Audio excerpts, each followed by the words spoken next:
All right, joining me now. It's been a year since he's been on. We had to fix that. We have the doggy with us, Christopher Mad Dog Russo from SiriusXM First Take, Vice Sports. He's all over the place. Doggy, how are you? Jimmy, does your audience know that you are my fifth child?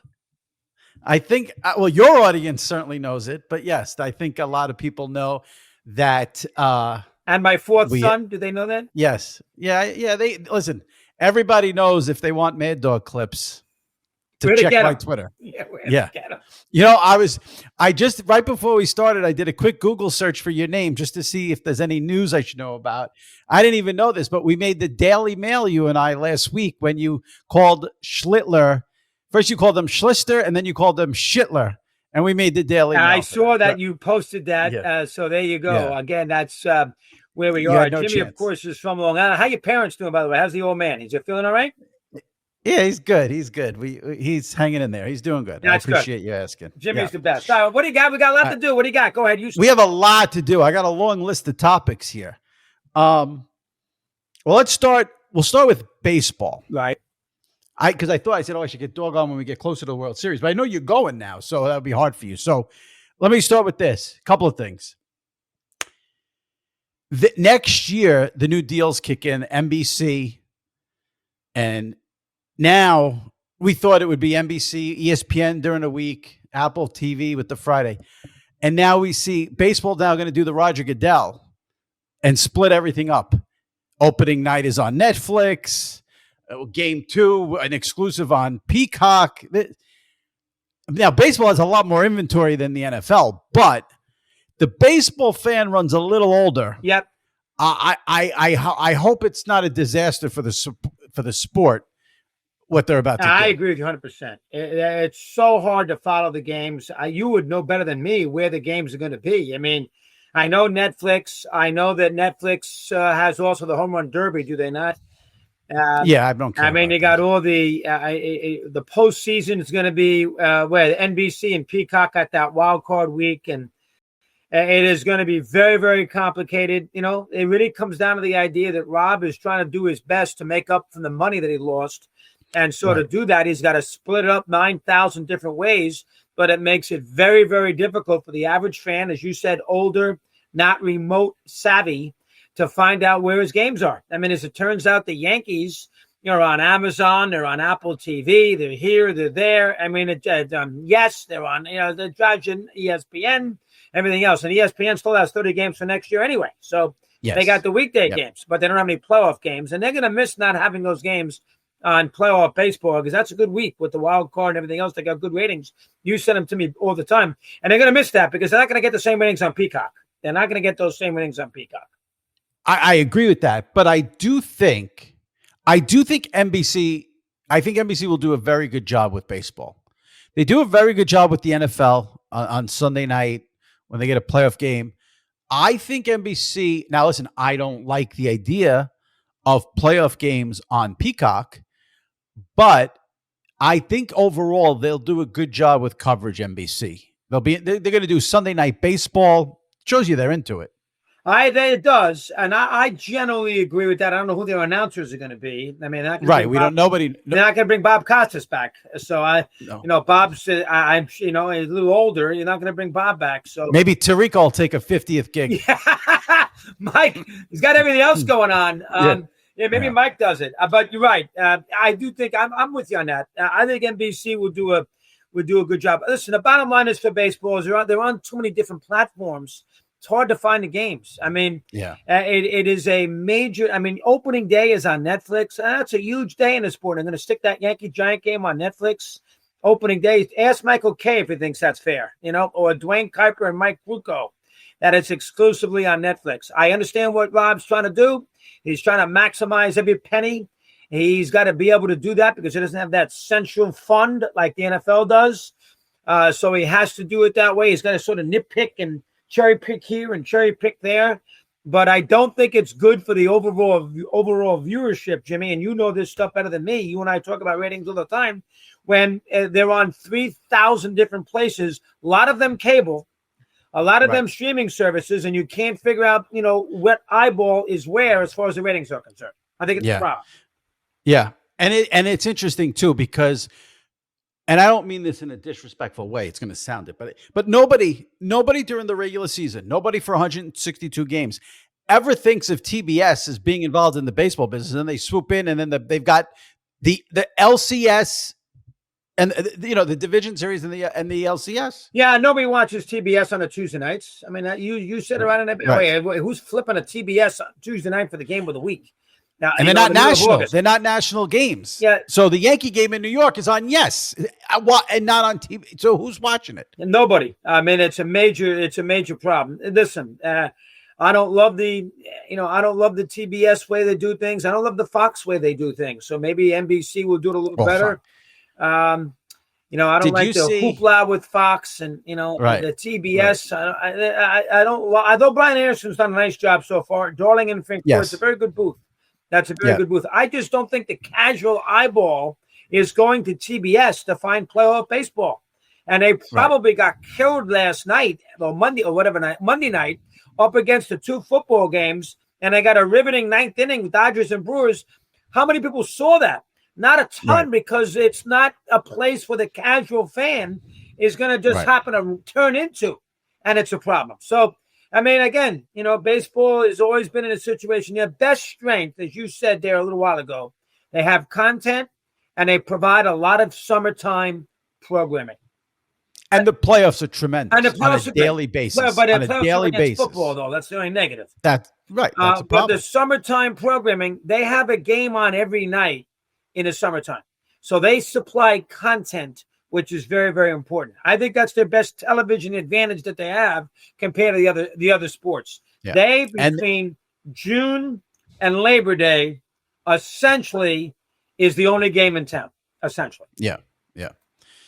Listen, now that the NFL is on almost every day, basically, I don't know what baseball can do. You can't get away from Saturday. You want to get away from Saturdays, you can't. You want to get away from Sundays, you can't. Well, they did get away from Sunday by putting their World Series on starting on Friday. They did a good job at that. But look at, like you said last night, you have a classic game, and it's going against two Monday night football games. Not one. Now there's football on Thursday night. The NFL, the MLBs, they're in a tough spot with that. Yeah, the tough spot they're in, Jimmy, is that they celebrate their championship. And the best baseball they give you is against college football and the NFL. The NBA, when they celebrate late postseason in the finals, is up against nothing. The NHL is up against nothing. The baseball is up against, the sport that takes up all the oxygen in the room, which makes it very, very difficult for them. 100% right. Did you? You probably didn't see it yesterday because you were on the air while it was going on, or maybe it happened after, but maybe you were commuting. I don't know. But did you see that in the middle of the Blue Jays Mariners game, Fox spent over a minute showing Joe Davis carving a turkey? I know they did the turkey because it was Thanksgiving Day. What was the score at the time? I didn't see it. What was the score? But it's in the middle of the game. And he was carving a turkey with the Thanksgiving in Canada. Like you think in the middle of now when Madden did it, it was always after the game. Right. And Madden made an institution of it. And this felt like Fox. Number one, we don't care about baseball. We're going to do what we want. Two, we'll try to, John Madden was our guy. We'll try to I got the video here. I'm trying to find out when it's over a minute that they're doing this. Yeah, I didn't see it. And they don't even have the thing. There it is. Let's see. They don't even have the score and inning on here, so I don't know. Now, I missed it. I didn't see it late, and I did miss the third, fourth, fifth, sixth innings. I'm commuting, so I went into the city on Monday. Yeah, I did miss that. Listen, it'll be very, very interesting to see what the ratings were in the first few days of this Toronto-Seattle series. When you consider that Toronto is not rated, it would be interesting to see what the Milwaukee-LA rating will be. When Milwaukee's a small market, the smallest market in the sport. It will be interesting to see if they get an LA-Seattle series, and at the time of this airing, that's what you and I think it's going to be, when it's an all-West Coast World Series and nobody on the East Coast is that wrapped up in it. Because baseball, really the only sport that can get the big number without worrying about who's in it is football. They can put Jacksonville, Carolina in a Super Bowl. They're going to get 100 million people. Right. Baseball, the NBA, and the NHL, they can't do that. OKC in Indiana, outside of Game 7, horrific ratings. Now, I like the series, but horrific ratings. Edmonton, Florida, second year in a row, I mean, they had terrible ratings last year in the Cup final. And baseball will be in the same boat now with Seattle and the Dodgers. I'll be very interested to see, Jimmy, and you'll be on top of this better than me, what a Mariner-Dodger World Series rating will be on Fox. You would be the better Dodgers answer on will that help, tonight. obviously. Yeah, I gotta think about that. Dodgers will help. Mariners will not. But I say this: if people, the non-hardcore fan doesn't know it, the Mariners are a very fun team. Oh, to they watch. are. And they can very pitch, fun. and they can pitch, right. And that's what you got to do against LA. You got to win. Philadelphia almost pulled it off, but you got to pitch for them. And the Mariners can pitch a little bit. So listen, the bottom line is we still got a ways to go here in these NL and ALCSs, but I think that's what it's going to be at the end of the day. Two more baseball things, then we'll move on. You asked me, we talked about NBC next year, and you said, I don't know who's going to call the games. We don't know yet. Nobody knows. If you were in charge of NBC and you could hire any play-by-play guy to be their lead guy next year for the Sunday Night Baseball, the wild card round, not analysts, give me play-by-play. You can pick anybody. Dan Shulman. That's a good pick. You can't pick Anderson because he's not going anywhere with the TBS. Bob, 10 years ago, he could leave TBS because they don't have the NBA anymore. Yeah, but he's not going to leave. He's got the baseball anyway. He's got to find. Right. TBS still has baseball. Right. So he wouldn't do that. Plus, he's got the NCAA tournament, and he's not going to do that. I would consider Shulman. I mean, I don't know if he'd do it because but he would be great as a lead guy. He is a great announcer. So I tell you, I like McDonough too.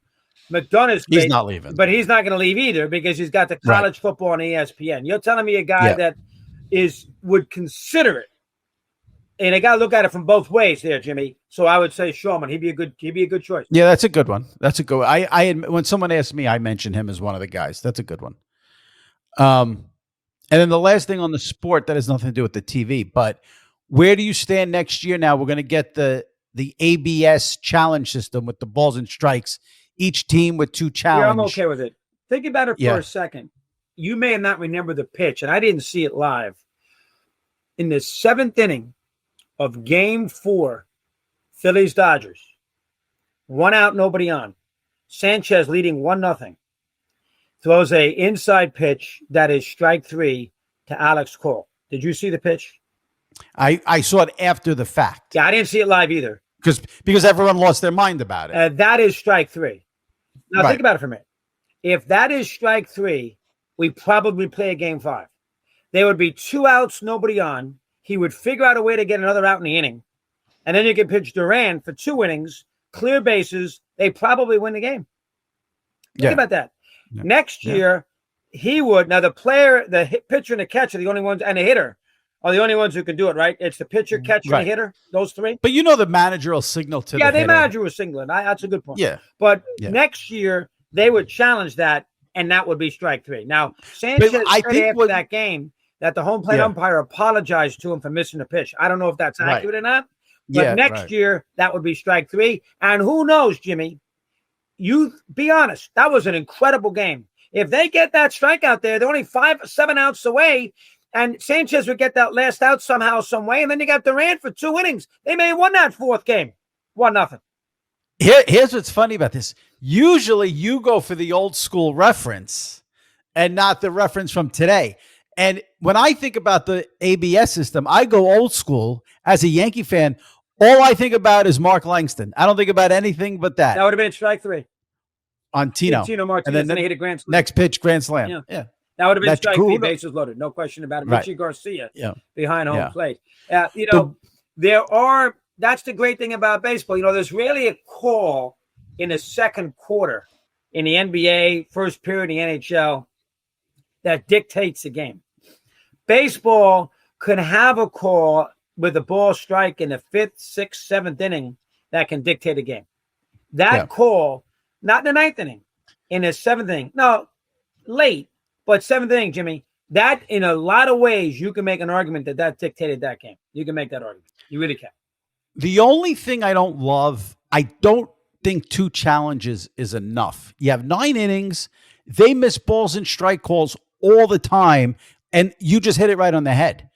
You might have a bases loaded 1-out situation in the 5th where you need to use that challenge. But there's a strategy there where you're going to want to, if it's a close game, you want to keep your challenges for the 8th and 9th.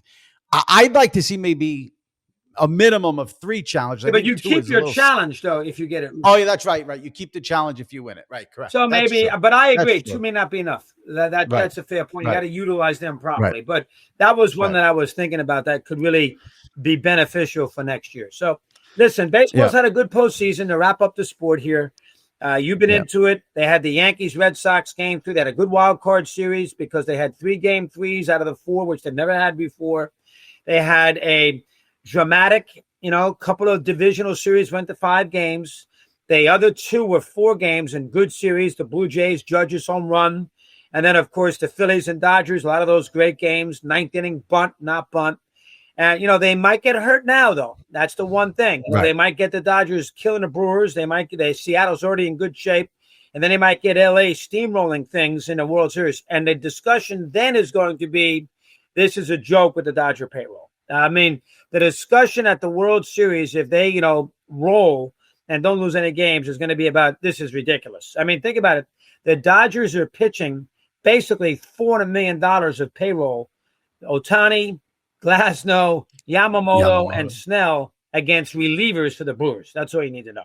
And I think you're going to hear people scream about that at the World Series. Yeah. The highlight of my postseason in baseball as a Yankee fan was Jeter destroying Cashman. Oh, did I love that? You like that. I know about the fact that Boone. Now, listen, he does have a little axe to grind. He does have a little. Yes, he does not like Brian Cashman. He doesn't, because of the contract there a long time ago. You texted me that, sent me over that. Right. And he got on him pretty good. Now, A-Rod, I could care less about what A-Rod says. Jeter's the one who's got the juice there. 100%. Although Jeter hammered him way harder than, A-Rod hammered him way harder than Jeter. And I will say this, because I know there's people out there trying to, there's a contingency there of the people that are in Brian Cashman's back pocket who want to say Boone makes the decisions. Well, let me just say this, is you cannot have it both ways. You can't have it as Boone makes all the decisions, the front office does nothing and all that. And then keep Boone as the manager, because then he's he does nothing but make bad decisions. Yeah. Well, you can't have it both ways. That's a good point. And Susan Wallman was on with Sal and his show on The Fan last week. Okay. And she said that, the people who think that Cashman's calling down on the phone in the dugout during the game is ridiculous. I agree. That's not happening. But she said before the game, they lay out a plan. Boone with the front office. That's my problem. That is a major problem. That should not occur. The front office is not Gene Michael didn't lay out a plan with Joe Torre before the game. I had Kay on a week or so ago here, and Kay was telling me before each game, Osmus writes out a lineup, Boone writes out a lineup, and Cashman writes out a lineup, and they figure out what lineup to use. That is absolutely ridiculous that they do. They think anybody's going to do that? They're Earl Weaver, for crying out loud, a long time ago. Right. Sparky Anderson. Exactly. How about that? Or Casey Stengel, for that matter. It drives you crazy. We all know about how the data has, and everybody wants to use these relievers. You notice that a lot of these teams that win have been using their starting pitchers. And you play differently in the postseason, Jimmy, than you do in the regular season. You put the bat on the ball, you move runners along, you make the defense make plays. You don't just try to hit home runs every single time and strike out 1,000 times. That didn't help for the Yankees. It doesn't help when you do that. Doesn't help. All right, let me switch to something here. I thought of you Sunday night. I didn't text you because, watching games, but I thought of you Sunday night. Were you watching Chiefs-Lions live when Goff caught the touchdown pass and then Yes, I did. Okay. I watched it. I was flipping around with baseball that night with the Toronto game. But, yes, I saw that play live. I give McCauley credit because McCauley told everybody what was going on before the officials threw the flag. And then I read the quote by Goff after the game saying, I better do some research on that because he was floored that they called that an illegal shift. But give McCauley credit on that, Jimmy. He hit that right on the head. Right on the head. Oh, absolutely. 100%. Here's why I bring it up, though. And I'll give the listeners here a little insight. A dog and I have been texted and talking back and forth the last couple of weeks about the baseball ratings, and they get killed by the NFL. They get killed by college. And I always tell Dog, I feel like Dog and almost everyone else, and Dog's a degenerate gambler, but even Dog, underestimates the impact of the gambling and fantasy on these sports. Yes. And the reason I bring it up is because you're not on social media, and you should keep it that way. But when that touchdown on Goff got called back, you would be stunned if you saw how many people went on Twitter and said, I had Jared Goff first touchdown. Oh, really? I had Jared Goff. It's not. See, you and I are old school. So we think of betting as you bet this team +8, you bet this team -14, and you bet over under 46. That is not what gambling is anymore. It's all about these props and parlays and live betting. And that's where I have to say I was naive. I didn't think it would get to this point with it. But if you knew how many people had Jared Goff score, because it was like plus 10,000. I didn't know that. Wow. So that play ticked off a lot of big part of America, that call. Absolutely. Well, I didn't realize that. Yeah. I did see the play, and that was a unique play, and I was surprised the Chiefs won the game. I thought the Lions might win that game. So the Chiefs got their mojo back. Yeah, I did see it, and you're right, the gambling is a major advantage that the NFL has, and throw in the fantasy too. And college. And college. I mean, the college ratings on Saturday afternoon, I mean, there was a week 10 days ago, Eddie Erickson can tell you this, there was 31 million people tuned in. That was the week of the Penn State UCLA game. So Penn State, UCLA, Alabama, Vanderbilt, whatever the game, Arkansas, Notre Dame, Arkansas, I believe, whatever the games were, there was a total of 31 million people who were on the networks, whether it's Fox, whether it's obviously the NBC ESPN. With the night game, whether it was CBS. 31 million people, Jimmy, tuned in some capacity to college football on Saturday. You got to tell me 20 of the million did it because of gambling. You have to tell me that. Simple as that. No one's influencing the ratings more than FanDuel and DraftKings. That's a very fair point. Eyeballs to the sets. Now, I don't do that much college football early in the year. I do more, and I basically do more of the NFL. But listen, once we get to this point now, middle of October, I get a little sense of the teams. The baseball is winding down per se. Only now will I get a little more involved in it. And the college football is hard to, it's a little trickier to bet the college football because the quarterback play is a little erratic. The kickers are never sharp. You never get these kicks. You can't count on the field goal guys. So it's a little different in the college football. The over-unders are harder, too, because the numbers are usually higher. So it's harder to bet. But you would know better than me with the gambling for college, too. And baseball doesn't have that as an advantage because nobody really specifically – now, you love to do the unders and overs at the baseball, but nobody does the gambling in the baseball, and they don't play fantasy in the postseason. That's another problem. They don't play fantasy. I had the over in the first Mariner-Blue Jay game, lost it, and then said – let's go back to the well, doubled up in game 2, 3-3 after 2 innings, rocking chair. What was the number yesterday in that game? The game 2 number was 7.5. So at 3-3, you needed 2 more runs. You're going to get that. I got burned last night, Monday night. I had the over of the Bears, and I had it at 50 because I made the play in Vegas. And I had that with Carolina on Sunday against Dallas at plus 160. So that would have been a great payoff. Yeah. And they didn't get the 2-point conversion. If they get the 2-point conversion at 24-22, you're going to win your bet because it's 24-24. You're going to get over 50. I didn't get that. So that bothered me a little bit, the over-under. You know how, baby. How gambling goes. It goes in streaks. Of course. It goes in streaks. Of course. You're not an internet guy, but you got to have Eddie. You got to have Eddie show you every week Scott Van Pelt's Bad Beats segment. Well, I know he does a segment on it. You laugh your ass off. It's hysterical the way. It's funny. Oh my God, him and Stanford Steve, they do a great job with it. All right, let me get serious here for a minute, and then I'll ask you some. I should have done this at the top, but I softened you up. But give me how shocked were you that Molly left first? Yeah, very surprised. Very surprised. I don't know. Stephen A. called me on the night before to tell me that Molly was going to leave. I did not speak to Molly prior. I've had one conversation with her since.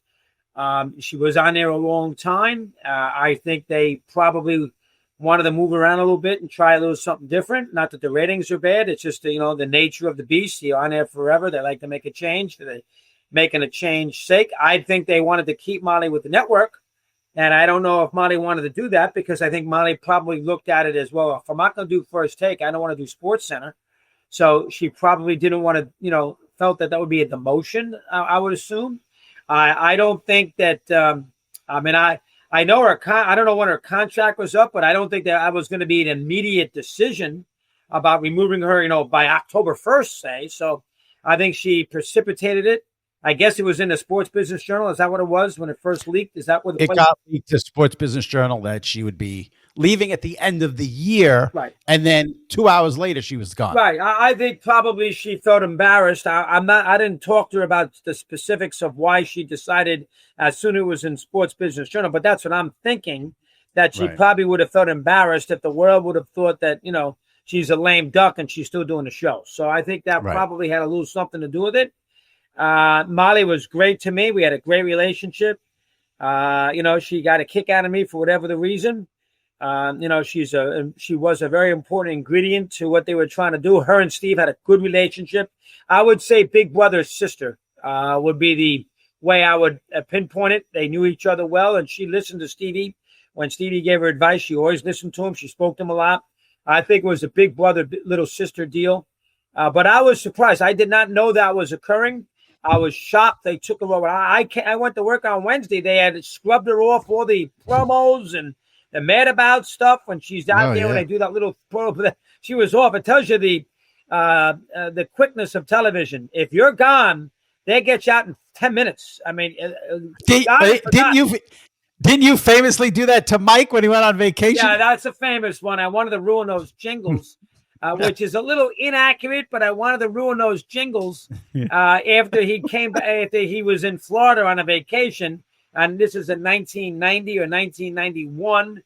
And as a result of that, I never lived it down. So, yeah, sometimes just leave be with what is going on, show up and do the job every day. And that's what I would have thought that Molly would have done. A lot can happen between September 20th and at the end of the year. You know that better than anybody. A lot can happen. So why precipitate a decision when you don't have to precipitate a decision?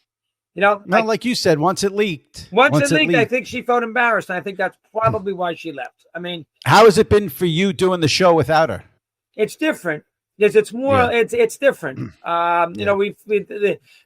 We've had Peter most of the time, Peter Schrager, as the host.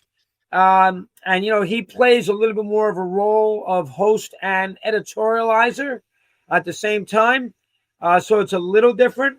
I've had Shay in the past. I haven't had her on in the last month. It's different. But, Schrager's a huge fan too. I mean, the bottom line is that host has to set everybody up, has to be smooth going in and out of commercial breaks.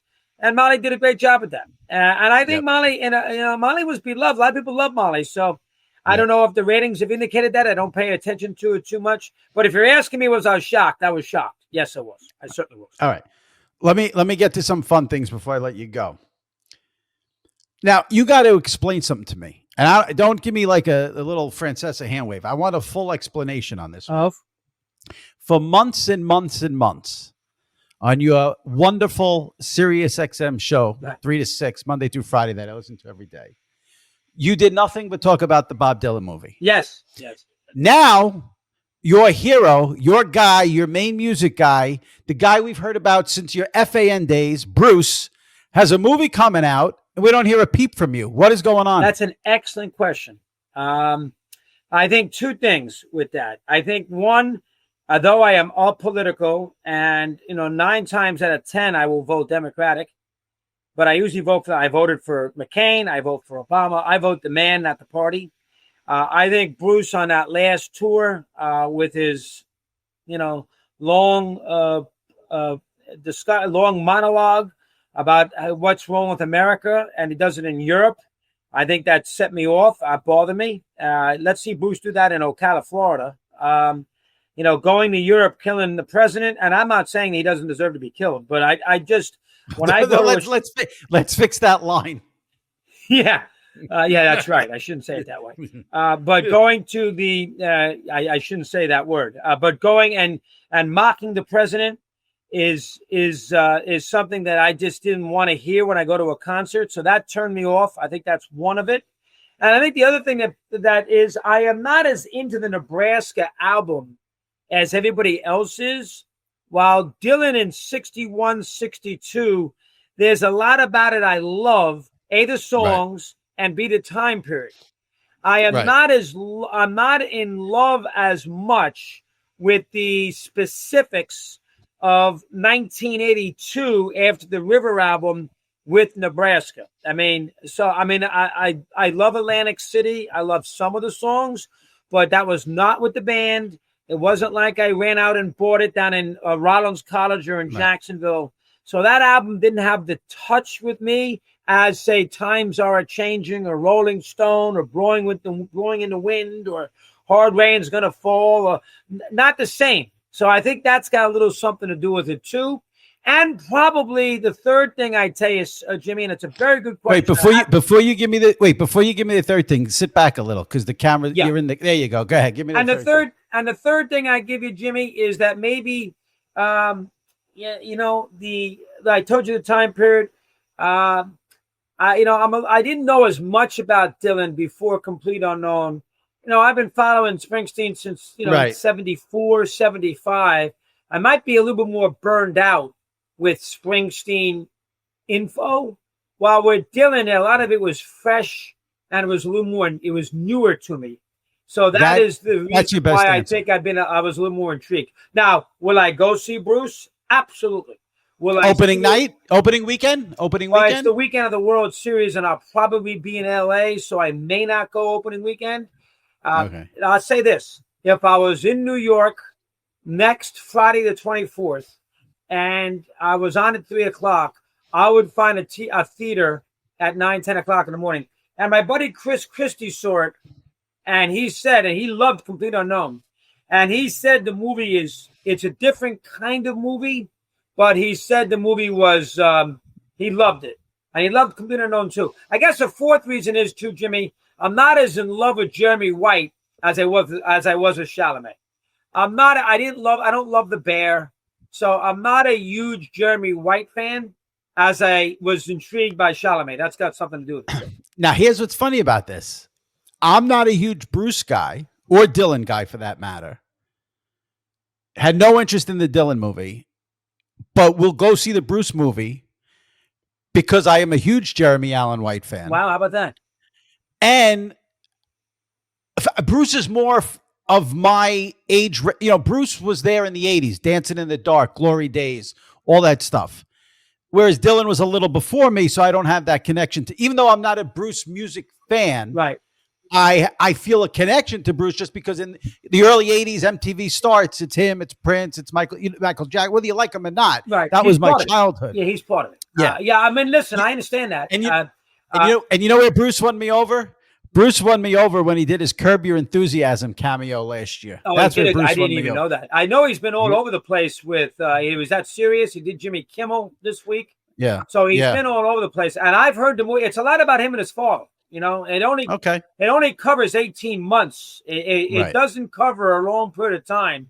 It's only an 18-month thing. And I hear Jeremy Strong, the guy who was into Succession, another show I can't stand, but I heard he stole the movie as John Landau, Bruce's manager. That's what I heard. I'm not surprised by that. And I love Succession. He's great on that. So you don't like Succession? I do not. I'll tell you the two shows that I got to make sure I get into are Black Rabbit. I've seen the first episode. I liked it. I got to stick with it. And I hear Task is very good. Have you seen it? Yeah, I've heard that. I've heard it. I have not. Sunday nights I'm watching football, so it's hard. Yeah, and I know everyone says, "Yo, you don't watch it live." I like to watch things live. So right. I hear those two are very good. So I got to give those two. But I will see Bruce, and I will see him pretty quickly. I will not see him on the first night because I won't have a chance to. But I will make sure I see it. 100%. I could do a whole hour with you on not liking The Bear and Succession, but we're gonna move on. The Ryder Cup. You did your shows from there. A lot of it, I'm curious because I live 10 minutes from there, grew up 5 minutes from there. There was so much about the people there being animals. Now, did you were there doing your show, but did you get a feel that the crowd there was going to be out of control No. when you were there doing your shows? No, I did not. Okay. We all knew that Bethpage would be a tricky crowd for the Europeans. We all knew they would be boisterous, but I didn't think they'd go over the top. And when I was out there 2 days of that week, Tuesday and Wednesday, and there were a lot of people there for the practice rounds, the crowd was civil. And I didn't as you would expect them to be. And they were plentiful. There was, 30,000 people there both days. I did not think it would get that would go that wild. I thought the Sunday, I watched a ton of them, and I thought Sunday, those 2 hours when the U.S. made that run and really salvaged some pride and salvaged Keegan Bradley. But when the U.S. made that run late on a Sunday afternoon, I would say, I was the last day of the regular season in baseball. So let's say from, 3:15 to around 5:30, that was riveting TV. It really was. Because if Shane Lowry doesn't make that putt on 18, who knows? They may have completely blown it. But that was a dramatic event. It's something different in golf. The Scottie Scheffler father interview that we did, I loved. That's what I was going to get I to. loved and then it. And that came out of nowhere. That came out of nowhere. You discovered at the Ryder Cup that Scottie Scheffler's dad was a huge Chris Mad Dog Russo fan. Not just that. He was a big SiriusXM fan because he listened a lot to PGA radio. His name was also Scott. And he was he's a big SiriusXM fan because he's a big PGA radio fan. And he's a big Mike and a Mad Dog fan. His day was when he was in Jersey and his kids were growing up and he listened to Mike and me all the time. So he was wrapped up on my father, Tony's take, his last phone call into Mike. That's what he was wrapped up in off the air. He knew me from Sirius, don't get me wrong, but he was really more into the PJ radio than he was into me from a Sirius perspective. But he was since he was. But he knew all about you. Yeah, from Jersey. He did. Yeah, he did. From the Mad Dog, Mike and the Mad Dog days. Yeah, it was an excellent. He knew I had 4 kids and knew I played tennis. Yeah, it was an excellent spot. And that's one of the reasons, Jimmy, why I decided to go out to the World Series for a couple of days, no matter where it might be, because I haven't done that. I used to do it I did it 15, 18 years in a row, Baseball Network, and of course the first when I got to Sirius, I always used to go to the first 2 games. But Sirius did such a good job on those 2 days at the Ryder Cup. We had good setting, we had a good location, good guests, the Hickses and the Rich Learners and Colton Oates and Scheffler and we had Canizero and Gary Williams. We had a lot of good guests. We had 2 good shows. And I said, you know what? I should get out for a couple of days once in a while and get to an event. Not that you're going to get Dave Roberts on or you're going to get, Vladimir Guerrero on, but being at an event like that adds to the element. It gets me out of the studio a little bit, little different environment. And that is the reason why Eddie and I and Steve Torrey thought, you know what the hell, let's go to the World Series. And I made a late decision on it, which drives SiriusXM crazy. But MLB loves it. Baseball, I called them. Can you get me a booth? You got it, Chris. You come. We'll get your booth. Can you get me Manford? We'll do the best we can. What days are you going to be there? Blah, blah, blah. So those kinds of things. So because of this Ryder Cup, and I thought it was such a good remote there, Jimmy, we decided to go to the World Series. What I loved about it, as someone who doesn't follow golf or care about golf in any way, shape, or form, was I tried to listen to as much as I could. Wasn't there for every minute of it. But every time you had a guest on, all they talked about was how the U.S. was going to win the first day. They got killed. I don't know. Yeah, they got killed. I was cracking up. But what I loved about the interview you did with Scottie Scheffler's dad was he was an old school Mike the Mad Dog fan and all that was great. But it was like, I like the father to father aspect. Oh, absolutely. And he was fascinating with how he doesn't ever talk to Scottie Scheffler about golf, which I found fascinating. And I liked when you said to him, you call Colin, your son Colin, who's in Florida doing a radio show. You call him every day. You were blown away. Scottie Scheffler's dad never talked about golf. And I talked to my other one who's coaching here in Northern Arizona. I talked to him, basically after every practice. Yeah, I was shocked. I mean, Scottie Scheffler doesn't talk to his kid on Sunday after a tournament. He doesn't. Yep. Scottie Scheffler Sr. doesn't talk to, on Thursdays before he goes. No, he does not. I was floored by that. And the fact that he was a stay-at-home dad 30 years ago and it wasn't a thing to be a stay-at-home dad. Right, and that he took his kid to the Palisades driving range and Scottie made his father shovel the snow on the mats so he can hit golf balls. And he didn't realize how good Scottie Jr. was going to be until he got out of college. And he was more worried about him on the Korn Ferry Tour, because there it's all about birdies, than he was on the PGA Tour, because he plays better on the hard golf courses. God, I thought the guy did a tremendous job. And it was a great interview too. And the only reason why we got him is because the guy who drove us around in the golf cart those 2 days that we were out there, Jimmy, he was a military guy from South Carolina and a volunteer. He told us the night before, oh, by the way, I drove the Schefflers. I picked them up on the 18th hole, took them to their car, and they told me, oh, did you drive SiriusXM's guys around? And they told me we'd love to meet the guys on SiriusXM. And that's why he came on the next day, because the guy who was the driver when the golf cart was on top of the idea we had to get Scheffler Sr. to the SiriusXM tower. So that whole thing worked out great. And here's what I would say. You're not getting that spot on unless you're at the event. Right, of course. So you got to go to, so occasionally you got to get out of the studio and go to the events, and you'll be surprised. I'll give you one that I did that you would not remember that you'll find fascinating. And then we'll move on from this topic. Yeah. What year was it? I would say it was before baseball, somewhere around 2010, 2011. You know, one day I showed up in Glendale, Arizona, spring training, SiriusXM for the Dodgers. You know who was there that day? And I got him for 25 minutes? Ron Howard. Ron Howard was right before the movie Rush came out. You know, the movie about the Nicky. Now, wait, where did you get? Where was he? He's a huge Dodger fan, and he was. So he's in the building, spring training facility. Dodgers said Ron Howard is here. I said, you got to get him for me. They got him, and we taped 20 minutes with him, 25 minutes with him before the show, and played it back. Yeah, I could see him being a great interview too. And he was great. And I know a lot about the movie that he had just put together, because it was about ready to be out. So whenever that movie came out, it was right around then. But he was a huge Dodger fan growing up as a kid, because he grew up in California, grew up in Burbank.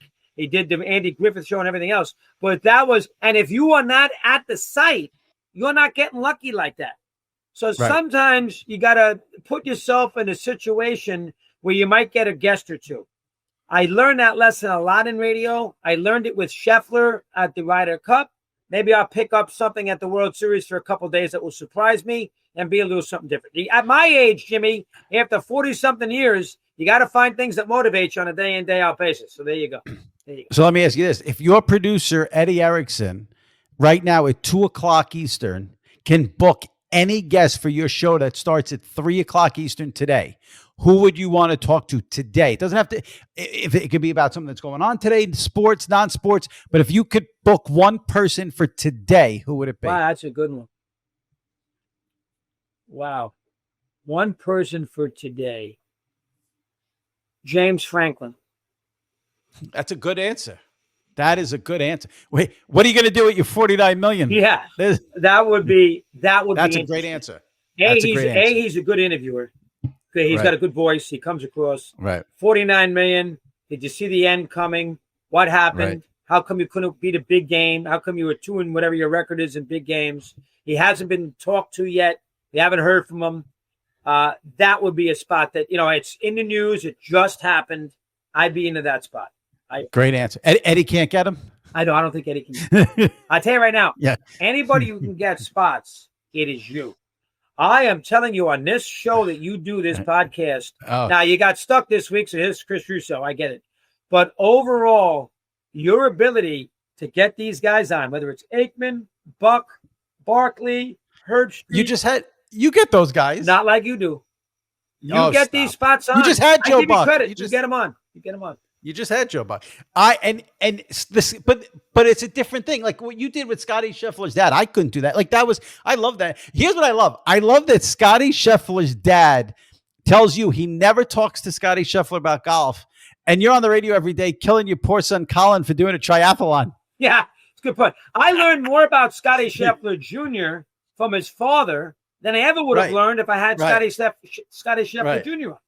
Yeah. That's the way Is Colin recovered from his triathlon? Yeah, it took him a couple weeks. He did it in 14 hours. I give him a lot of credit for doing it. I think he's a little bored at times.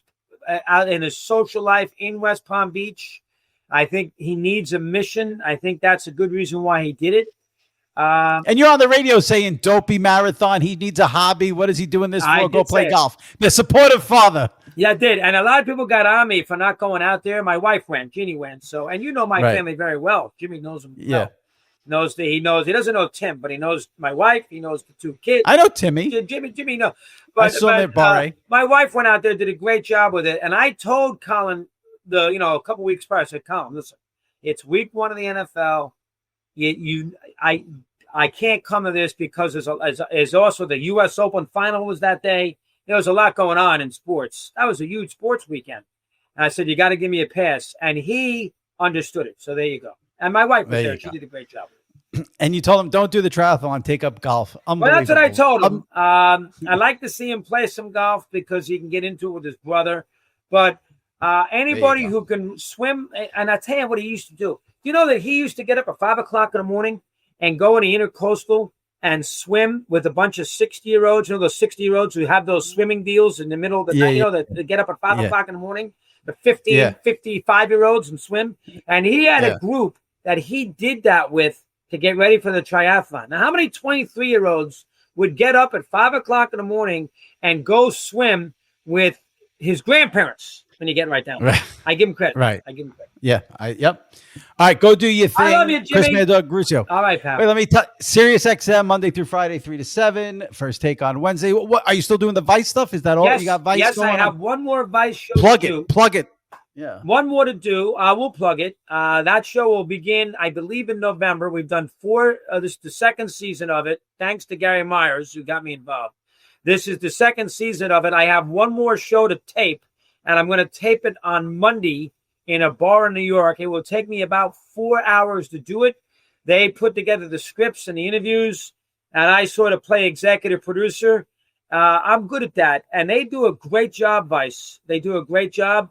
So I will do that on Monday. That will be the episode 5 of a show that will begin, I think it's the 5th of November, and it runs throughout the rest of the year, 5 consecutive Tuesdays, I believe it is. So there you go.